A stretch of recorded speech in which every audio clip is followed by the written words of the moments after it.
الحج أشهر معلومات فمن فرض فيهن الحج فلا رفث ولا فسوق ولا جدال في الحج وما تفعلوا من خير يعلمه الله وتزودوا فإن خير الزاد التقوى واتقوني يا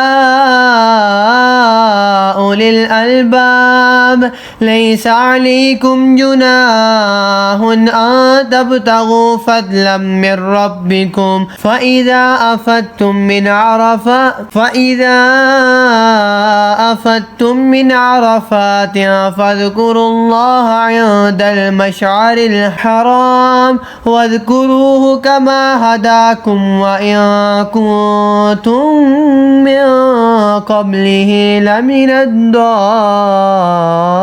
الضالين ثم أفيدوا من حيث أفاد الناس واستغفروا الله إن الله غفور رحيم فإذا قضيتم مناسككم فاذكروا الله كذكركم آباءكم أو أشد ذكرا فمن الناس من يقول ربنا آتنا في الدنيا وما له في الآخرة من خلاق ومنهم من يقول ربنا آتنا في الدنيا حسنة وفي الآخرة حسنة وقنا عذاب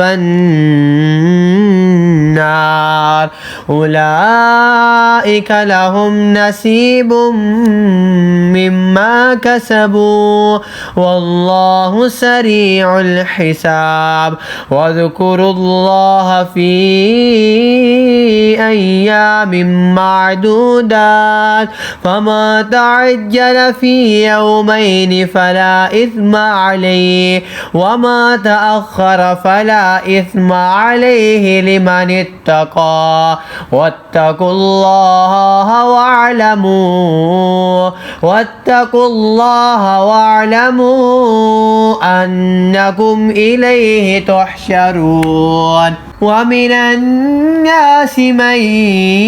يعجبك قوله في الحياة الدنيا ويشهد الله على ما في قلبه وهو ألد الخصام وإذا تولى سعى في الأرض ليفسد فيها ويهلك الحرث والنسل والله لا يحب الفساد وإذا قيل له اتق الله أخذته العزة بالإثم فحسبه جهنم ولبئس المهاد ومن الناس من يشري نفسه ابتغاء مرضات الله والله رؤوف بالعباد يا أيها الذين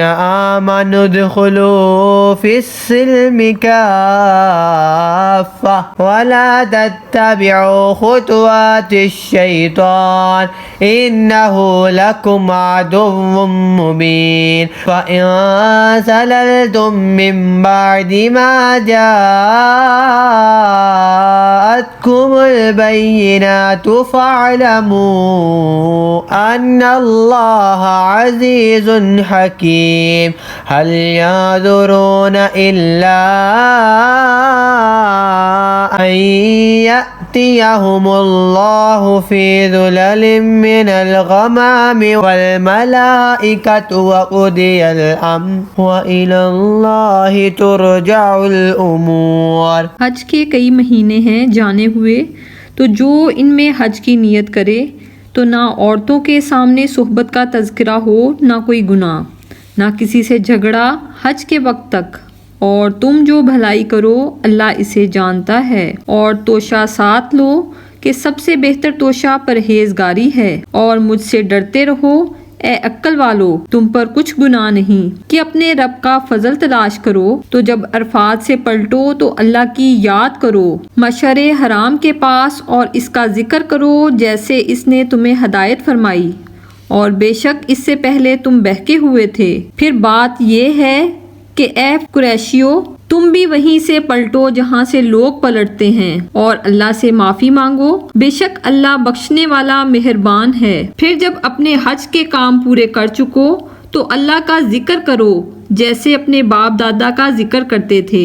بلکہ اس سے زیادہ۔ اور کوئی آدمی یوں کہتا ہے کہ اے رب ہمارے ہمیں دنیا میں دے اور آخرت میں اس کا کچھ حصہ نہیں، اور کوئی یوں کہتا ہے کہ اے رب ہمارے ہمیں دنیا میں بھلائی دے اور ہمیں آخرت میں بھلائی دے اور ہمیں عذاب دوزخ سے بچا۔ ایسوں کو ان کی کمائی سے بھاگ ہے، اور اللہ جلد حساب کرنے والا ہے۔ اور اللہ کی یاد کرو گنے ہوئے دنوں میں، تو جو جلدی کر کے 2 دن میں چلا جائے اس پر کچھ گناہ نہیں، اور جو رہ جائے تو اس پر گناہ نہیں، پرہیزگار کے لیے۔ اور اللہ سے ڈرتے رہو اور جان رکھو کہ تمہیں اسی کی طرف اٹھنا ہے۔ اور بعض آدمی وہ ہے کہ دنیا کی زندگی میں اس کی بات تجھے بھلی لگے اور اپنے دل کی بات پر اللہ کو گواہ لائے، اور وہ سب سے بڑا جھگڑالو ہے، اور جب پیٹ پھیرے تو زمین میں فساد ڈالتا پھرے اور کھیتی اور جانیں تباہ کرے، اور اللہ فساد سے راضی نہیں۔ اور جب اس سے کہا جائے کہ اللہ سے ڈرو تو اسے اور ضد چڑھے گناہ کی، ایسے کو دوزخ کافی ہے، اور وہ ضرور بہت برا بچھونا ہے۔ اور کوئی آدمی اپنی جان بیچتا ہے اللہ کی مرضی چاہنے میں، اور اللہ بندوں پر مہربان ہے۔ اے ایمان والو اسلام میں پورے داخل ہو اور شیطان کے قدموں پر نہ چلو، بے شک وہ تمہارا کھلا دشمن ہے۔ اور اگر اس کے بعد بھی بچو کہ تمہارے پاس روشن حکم آ چکے تو جان لو کہ اللہ زبردست حکمت والا ہے۔ ہے کہ انتظار میں ہیں مگر یہی کہ اللہ کا عذاب آئے چھائے ہوئے بادلوں میں، اور فرشتے اتریں، اور کام ہو چکے، اور سب کاموں کی رجوع اللہ کی طرف ہے۔